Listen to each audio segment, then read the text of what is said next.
लाडकी बहिणी योजनेची तुम्ही के.वाय.सी करून सुद्धा तुमचा 1500 रुपयाचा हप्ता बंद पडू शकते. कोणकोणती कारणं आहे? चला सांगतो. या योजनेचा लाभ घेण्यासाठी तुम्हाला सर्वात आधी महाराष्ट्र राज्याचे रहिवासी असणं आवश्यक आहे. जर तुम्ही महाराष्ट्र राज्याचे रहिवासी नसाल तर तुम्ही या योजनेचा लाभ घेऊ शकत नाही.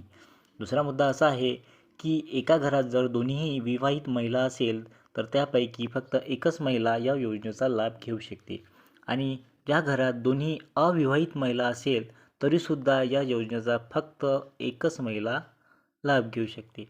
आणि तिसरा मुद्दा असा आहे की या जो योजना आहे या योजनेची लाभ घेण्यासाठी तुम्हाला वयाची अट जी आहे ते 21 वर्ष ते 65 वर्षापर्यंतच आहे.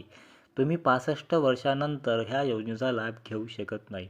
आणि चौथा मुद्दा असा आहे की तुमच्या आधार कार्डला बँकेचे अकाउंट लिंक असणं आवश्यक आहे.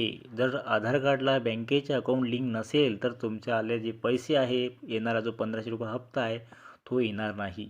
पाचवा मुद्दा असा आहे की लाभार्थ्याचे जे वार्षिक उत्पन्न आहे ते 2.5 लाखापेक्षा कमी असावे. जर 2.5 लाखापेक्षा जर वार्षिक उत्पन्न तुमचे कमी नसले तर तुमचा येणारा जो हप्ता आहे तो बंद होणार. ज्या घरात ITR रिटर्न भरत असेल त्यांनासुद्धा या योजनेचा लाभ मिळणार नाही. त्यानंतर ज्या कुटुंबातील सदस्य सरकारी कर्मचारी असेल त्यांनासुद्धा या योजनेचा लाभ मिळणार नाही. कोणी जर सेवानिवृत्त कर्मचारी असेल या त्यांना वेतन मिळत असेल त्यांनासुद्धा या योजनेचा लाभ मिळणार नाही.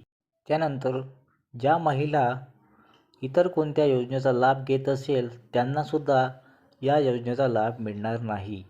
त्यानंतर शेवटला आणि अंतिम मुद्दा, ज्यांच्याकडे 4 चाकी वाहन आहे त्यांनासुद्धा या योजनेचा लाभ मिळणार नाही.